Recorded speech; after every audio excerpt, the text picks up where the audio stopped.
같이 활짝 핀 느낌이에요. 뉴질랜드에서 오랜만에 온 우리 박정숙 집사님 가족 때문에 아주 그냥 교회가 오래간만에 코로나 이후로 활짝 핀 그런 느낌을 받았습니다. 계절 중에서 가장 아름다운 계절을 보내고 있는 거 아시지요?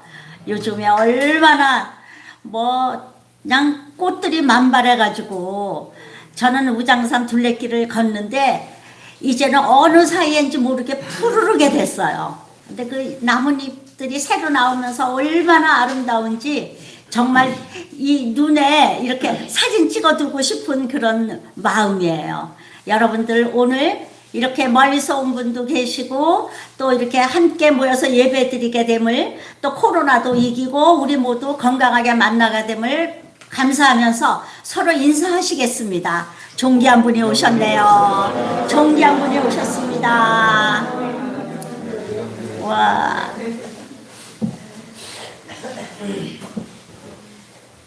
기도하면서 말씀을 열겠습니다. 존귀하신 주님, 저희들 우리 주님 앞에 거룩한 주일 함께 모여서 예배드리게 해주심을 감사합니다. 우리들 회개한 것 받아주신 줄로 믿고 또한 감사드립니다. 하나님, 우리 영혼이 아버지 앞에 활짝 열려 오늘 주시는 이 귀한 말씀이 하나님 생명의 양식이 되도록 이 시간 말씀 중에 함께하여 주시옵소서. 말씀 중에 거하시는 우리 구주 예수님 이름으로 기도드리옵나이다. 아멘. 오늘은 이런 말로 말씀을 시작하려고 그래요. 여러분들 우리가 배웠지만 역대상 12장을 보면 말이죠. 다윗이 시글락에 그 블레셋 땅에 숨어 있을 때 여러분들이 조금 어려울 수 있습니다. 조금 어려울 수 있어요. 왜냐하면 이 성경을 많이 읽지 않은 분들은 잘 들으시면 성령께서 깨닫게 해주실 줄 믿습니다. 시글락에 숨어 있을 때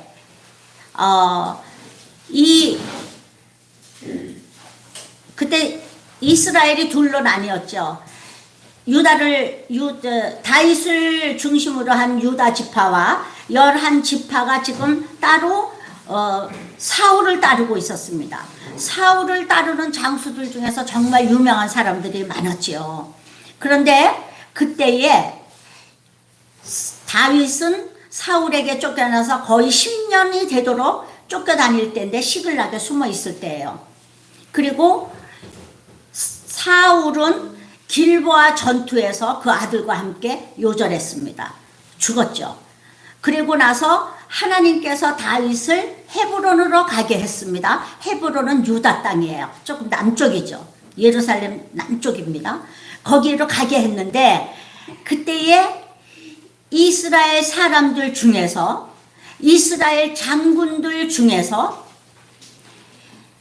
이스라엘의 왕이 있었죠. 왜냐하면 사울이 죽고 나자 그 군대 장관 아브넬이 이스보셋이라는 왕을 세워놓고 아브넬이 자기 멋대로 그 나라를 다스리고 있었을 때예요. 근데 아브넬이 정치를 잘했으면 안 그랬을 테지만 아브넬이 사울의 첩을 자기가 취하면서 이스보셋이 내가 어떻게 우리 아버지의 첩을 취하느냐고 야단치니까 이게 그냥 너 가만히 있어. 내가 너를 왕시켜준 게 어딘데 찍소리 말고 있어. 이렇게 해갖고 이스보셋이 죽을 때 아브넬한테 죽을까봐 꼼짝 못하고 있는 사이에 제 멋대로 정치하는 것이 다 알려지죠. 그게 다 알려집니다. 그래가지고 장군들이 다 각각 다윗에게로 오는 거예요. 몰려오는 거예요. 일찍이 하나님께서 다윗에게 기름을 부어 왕을 세우셨는데 우리가 여태까지 그냥 사울에게 충성했지만 이제는 다윗 왕을 섬기겠습니다. 그리고 다윗에게 막 몰려오기 시작하는 거예요. 그때에 성경에 이런 말씀이 있습니다.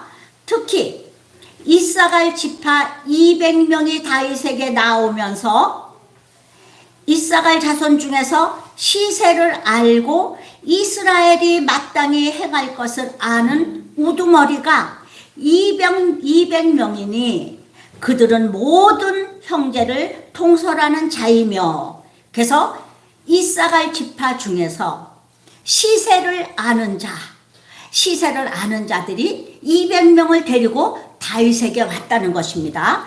여기서 시세를 안다는 말은 시대를 분별하는 능력 또는 통찰하는 능력이 있다는 의미입니다. 다시 말하면 하나님의 뜻이 무엇인지 알았다는 것입니다. 사무엘 선지자로부터 기름을 부어서 이스라엘의 왕 삼은 다윗이 있어요. 그러면 이스라엘 자손들은 마땅히 사울이 다윗을 죽이려고 할 때에도 안 돼. 이거는 왕이 잘못하는 거야. 다윗은 하나님의 기름 부은 왕이야. 그런데 지금 사울이 죽이려고 하는 거는 잘못이야 하고 사울에게 충성하던 것을 이쪽으로 다윗에게로 와야 했건만, 무슨 이유인지 무슨 연유인지 이 사람들이 10여 년이나 사울에게 충성하다가 이제 사울이 죽으니까 이때라도 내가 하나님의 뜻을 쫓아 다윗에게 가야겠다. 그리고 모든 사람들이 다, 장로로부터 장군으로부터 고관으로부터 모든 사람들이 다 헤브론 다윗에게 와서 우리의 왕이 되어 주십시오 그래갖고 다윗을 왕으로 추대했습니다. 이때에 다윗을 축하하는 그 잔치를 말이죠, 3일이나 벌렸는데 이스라엘에 희락이 있었다고 했습니다. 이들의 희락은 여호와의 기름 부으신 다윗의 왕됨을 진심으로 축하하는 마음에서 가졌던 순수한 희락이었음을 알 수가 있습니다. 여러분, 우리도 믿음 생활을 하면서 우리 마음에 순수하게 희락이 있음을 알 수가 있습니다. 그것을 여러분들이 맛보지 못하셨다면 아직 하나님의 완전한 사랑을 모르기 때문이에요. 진정한 기쁨이 우리 마음에서 넘쳐나는 때가 있습니다. 근데 그것은 언제인가? 시세를 알고 하나님의 뜻을 순복하는 거예요. 내가 하나님의 뜻이 무엇인지 알고 내 뜻을 버리고 하나님의 뜻을 쫓아 살 때 진정한 내 삶에 희락이 있는 것입니다. 이거는 기쁨하고 또 틀리는 거죠. 영적인 즐거움을 말하는 거야. 그늘이 하나도 없는 깨끗한 영적 기쁨을 의미하는 것입니다. 여러분, 희락은 우리가 하나님의 뜻을 살펴서 시세를 아는 사람이, 시세를 살필 줄 아는 통찰력이 있는 사람이 누릴 수 있는 기쁨입니다. 우리가 지금 호세아서를 하고 있는데요.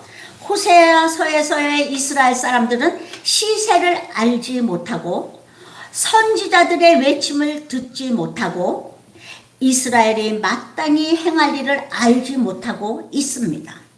불행한 일입니다. 그렇게 기도하며 통찰력을 얻지 못하면 인간은 죄악의 길로 갈 수밖에 없는 무력한 존재가 되는 것입니다. 그러므로 우리가 하나님의 뜻을 알아야 되는 것이죠. 호세아서로 들어가겠습니다. 1절을 보겠습니다. 여러분 1절을 한번 읽어볼까요? 여러분들이 성경 호세아서를 펴놓는 것이 좋습니다. 3장 1절입니다. 시작.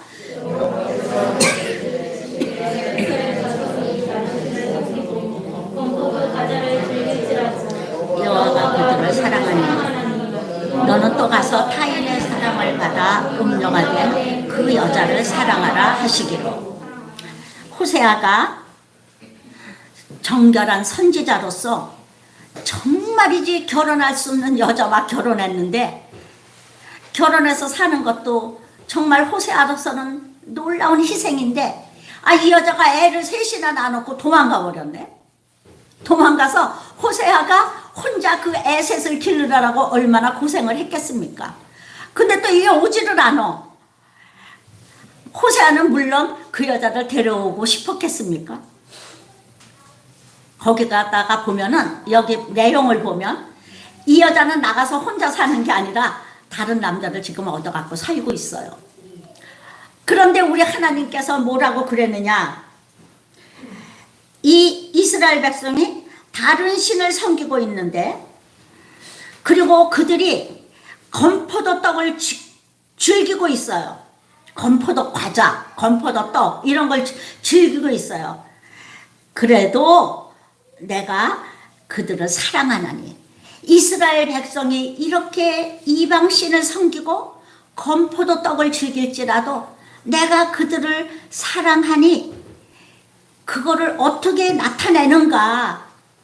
너는 가서 음부된 그 여자를 다시 데리고 오라는 거예요. 오늘 제목은 다시 사온 고멜입니다. 여기서 건포도 떡을 즐긴다는 것, 이것은 그 맛과 관련하여 육체적이고 감각적인 우상 숭배의 모습을 상징하고 있습니다. 특히 이것은 아수르의 풍요의 여신인 아스다로 신전에 바쳐진 희생의 떡과 연관이 있습니다. 여러분, 건포도 떡이 어떻게 생겼을까요? 저는 성경에서 그걸 알았습니다. 예레미야 44장 18절에서부터 19절을 읽겠습니다. 예레미야 44장 18절에서 우리 다 같이 이걸 보면서 읽겠습니다. 시작. 우리가 하늘의 여호와에게 분양하고 그 앞에 전체를 있는 것을 회하면서는 모든 것이 궁핍하고 하늘과 그들의 멸망을 당하였으리라 하며, 여인들은 이르되 우리가 하늘의 여호와에게 분양하고 그 앞에 전제를 드릴 때에 어찌 우리 남편의 허락이 없이 그의 형상과 같은 과자를 만들어 놓고 전제를 드렸느냐 하는지라.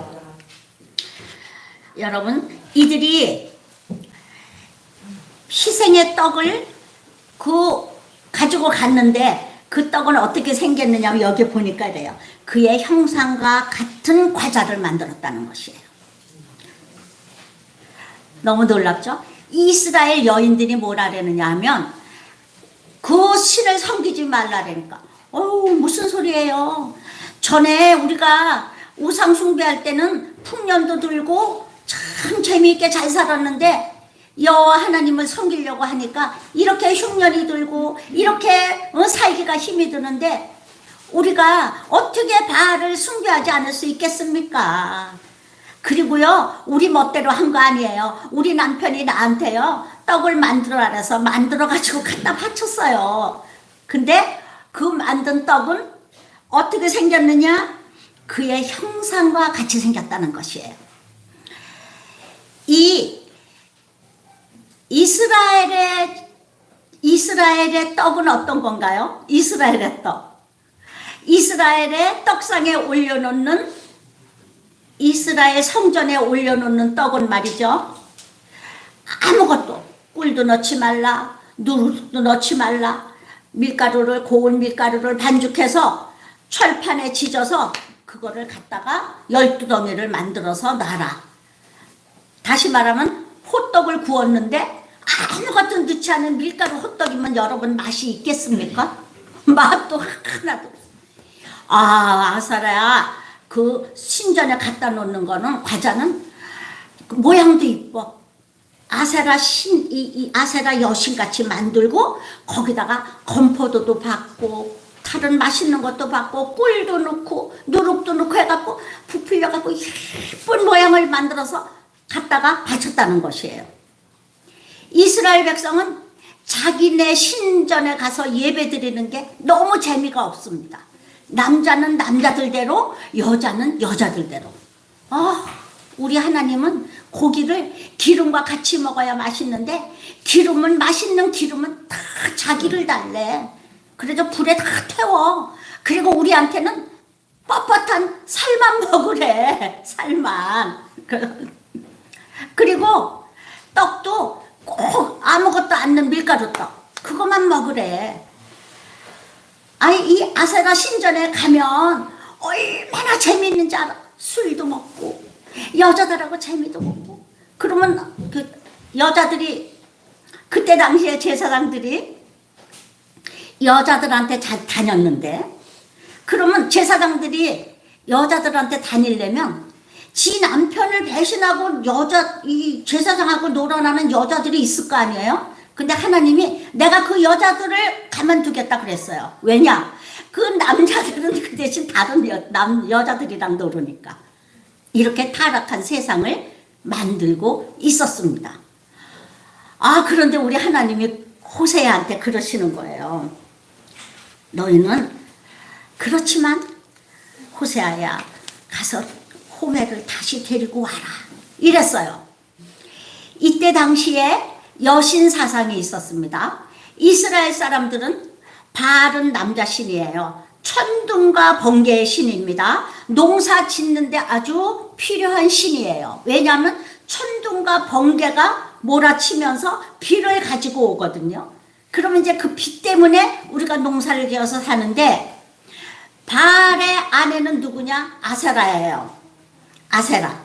그러면 그 아세라 여신하고 바알하고 우리가 제사를 지내고 그 성전 창기들과 즐겁게 막 혼음을 하고 지날 때 바알이 화가 나서 자기도 아내하고 잔다는 거예요. 그러면 그때 비가 쏟아진다는 거예요. 무슨 뜻인지 아시겠죠? 그렇게 생각을 했다는 거예요. 얼마나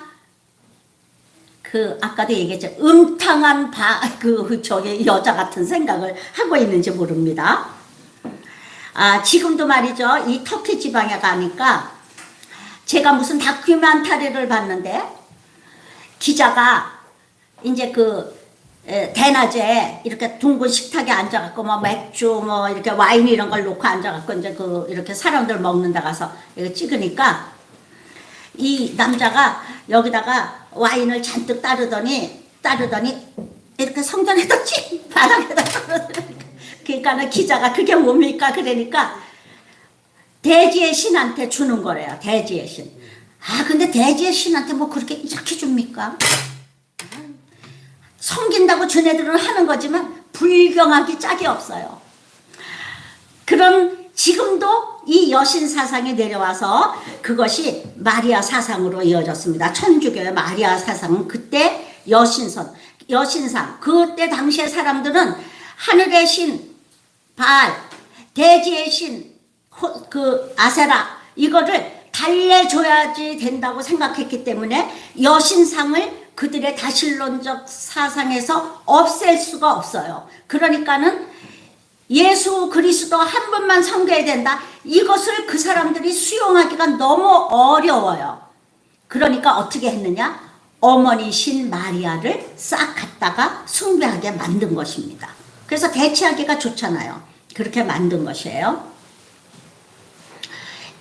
여기서 보면 이제 하나님께서 이런 음탕한 사람들을 가서 대신해서 호세아가 나타나야 되는데 어떻게 해야 되느냐?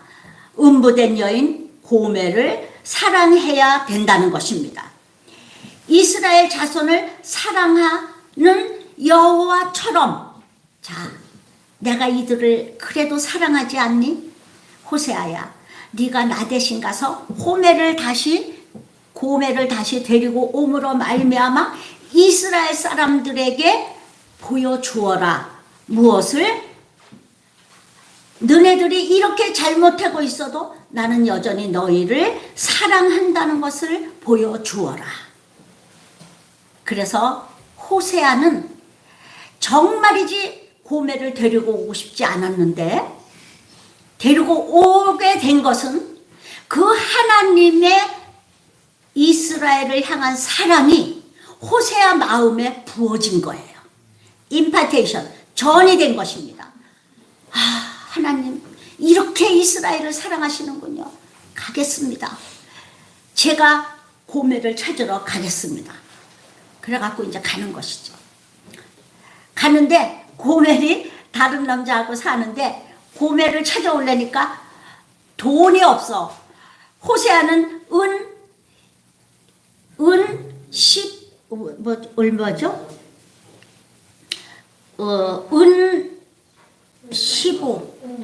15개, 15개 그 개라 그러니까 15개 밖에 없어. 그래갖고 저기 데리고 오려면 은 30개가 있어야 되는데 그 보리 한 오멜 반의 가격이 얼마냐 하면은 그게 은 15개라는 것입니다. 전통적인 해석은 그래요. 그래갖고 그 15개 합해가지고 돈이 없어서 그것까지 보리까지 다 팔아가지고 합해가지고 은 30냥에 가서 고매를 도로 사갖고 왔습니다. 이스라엘 백성을 사랑하는 하나님께서는 이 고매를 다시 데려오시기 위하여 은 30냥을 지불했습니다. 여러분 은 30냥 하면 무엇이 생각나죠?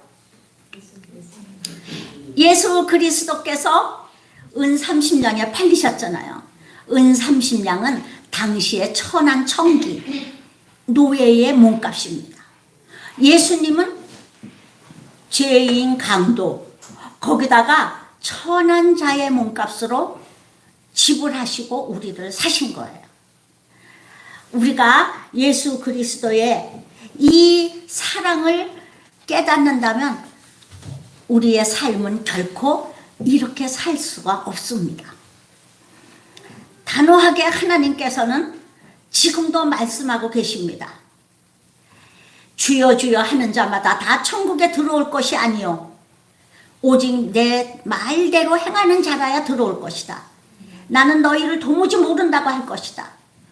여러분 교회에 와서 다 같이 이 설교를 듣고 있지만 이 중에서는 은 30냥에 팔렸다는 것이 뭔지 고매를 다시 사왔다는 것이 뭔지 예수님의 십자가에 달려 돌아가신 것이 뭔지 교회 가면 언제든지 목사님 설교를 들으면 십자가 얘기를 하더라.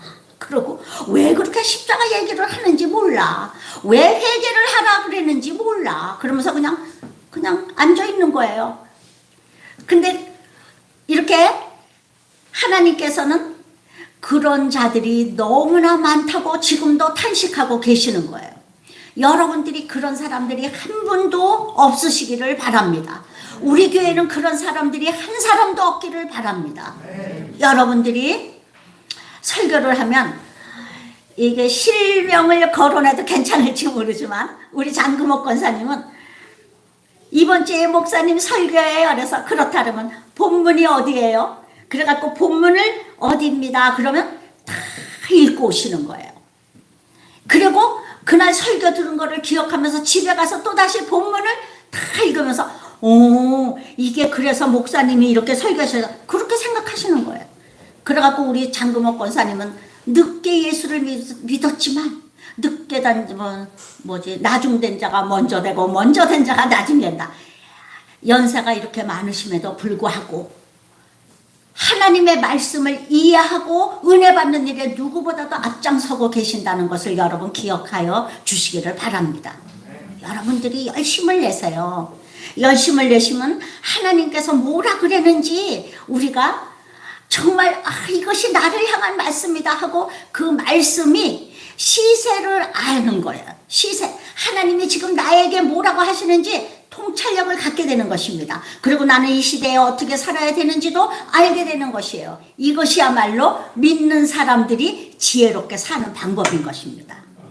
오미크론이 왜 왔는지 이 오미크론으로 인하여 이 세상은 어떻게 변화되고 믿는 나는 이때 어떻게 살아야 하는지 이것이 시세를 아는 일인 것입니다. 그때 우왕좌왕 텔레비나 맨날 보고 어머 몇만 명이래 몇천 명이래 어머 큰일 났구나 나도 걸리면 어떻게 그게 아니에요. 여러분 하나님께서는요 그런 걸로 인해서 우리 믿는 사람들이 두려워하는 것을 원하지 않으십니다. 그럴 때수록 담대한 믿음을 가지시기를 원하고 계시지요. 하나님께서는 저는 말이죠 이 본문을 보면 조금 눈물이 나요. 여기서 보면 이렇게 해요. 호세아한테 하나님께서로 이렇게 말하잖아요. 3절을 보겠습니다. 그에게 이르기를 너는 많은 날 동안 나와 함께 지내고 음행하지 말며 다른 남자를 따르지 말라. 나도 내게 그리하리라 하시니라. 예? 하나님께서 나도 그랬게. 너 이제는 다른 남자를 따라가지 말어. 가서 호세아가 가서 30냥을 주고 다시 여자를 데려오면서 야, 이제 우리가 많은 날 동안 너하고 나하고 재미있게 살면서 이제는 그러지 말어. 나도 안 그랬게. 그런다는 거예요. 하나님께서. 하나님이 얼마나 우리를 사랑하시면 그렇게 얘기하실까요? 여기서 음행하지 말며 다른 남자를 쫓지 말라, 이것은 여인의 음란한 생활이 끝나는 것을 말하게 됩니다. 이제 여인은 남편에게 다시 돌아와서 순결한 삶을 살도록 요청을 받습니다. 그러나 여인은 다른 남자뿐만 아니라 남편과의 성적인 교제가 금지됩니다. 여기서 함께 지내고, 너는 많은 날 동안 나와 함께 지내고 할 때 이 함께 지내고의 야샤브리는 거주가 아니라 조용히 혼자 앉아 있는 것을 의미합니다. 또한 다른 남자를 쫓지 말라는 것은 성적인 부부관계를 갖지 말라는 뜻인 거예요.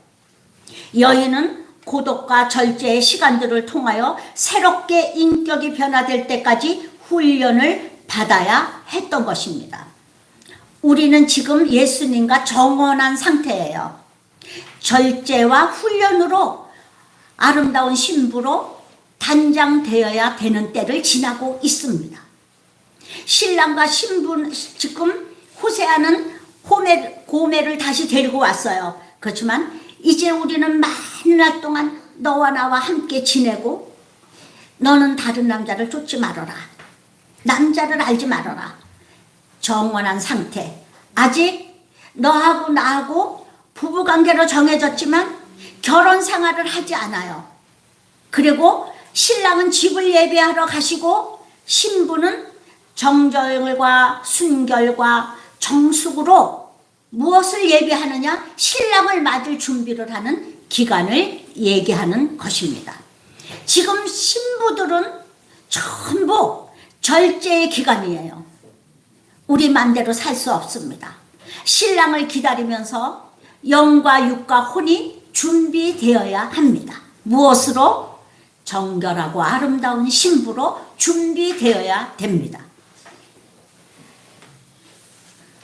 이스라엘 자손들이 많은 날 동안, 이것은 이스라엘이 포로 기간을 상징하면서 이스라엘 백성들이 회개해야 하는 암울한 시기임을 상징합니다. 지금 이스라엘 백성들은 많은 날 동안이라 그랬는데, 여러분, 우리는 이방인의 때가 열려서 예수님과 정원한 상태가 되었죠. 이스라엘은 아직도 예수님을 만나지 못한 사람들이 너무나 많이 있습니다. 아직도 그 때가 안 되었어요. 그래서 그들이 어떻게 사느냐, 하나님 없이 사는 이스라엘 백성들의 모습을 보겠습니다.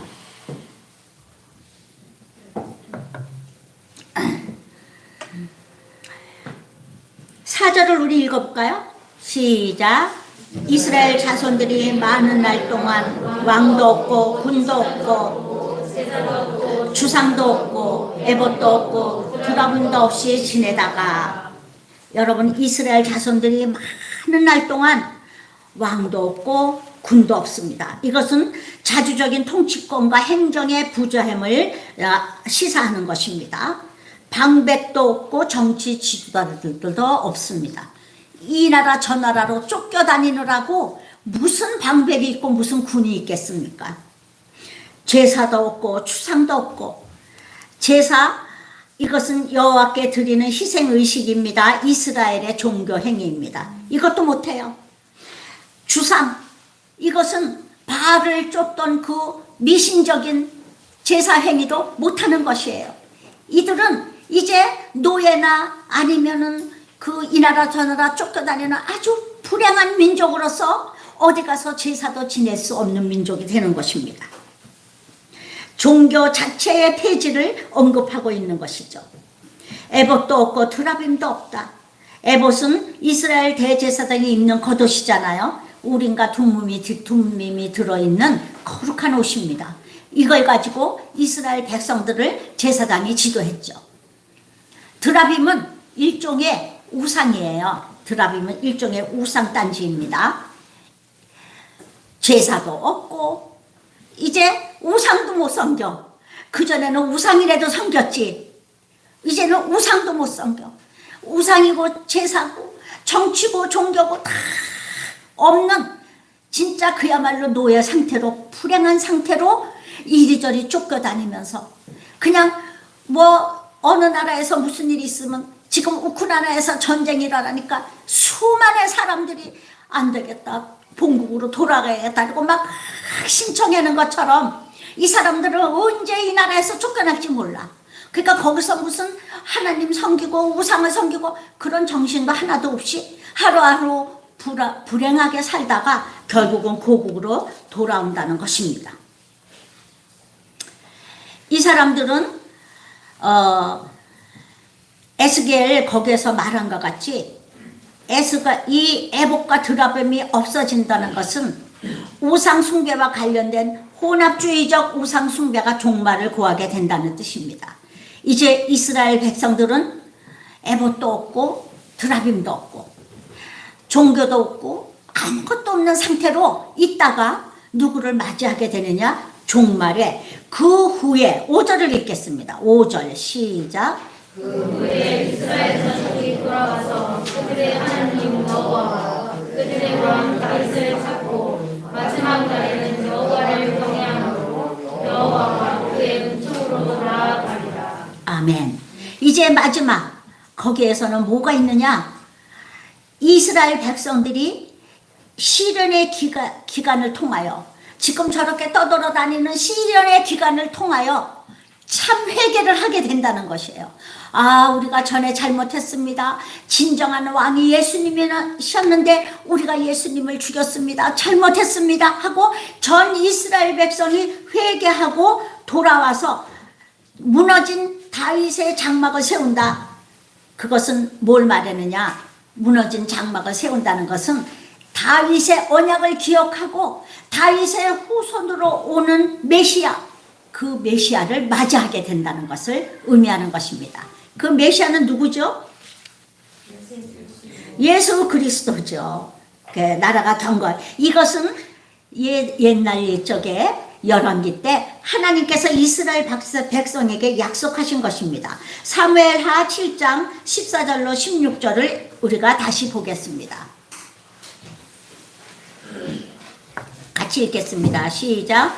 나는 그에게 아버지가 되고 그는 내게 아들이 되리니 그가 만일 죄를 범하면 내가 사람의 매와 인생의 채찍으로 징계하려니와 내가 내 앞에서 물러나게 한 사울에게서 내 은총을 빼앗은 것처럼 그에게서 빼앗지는 아니하리라.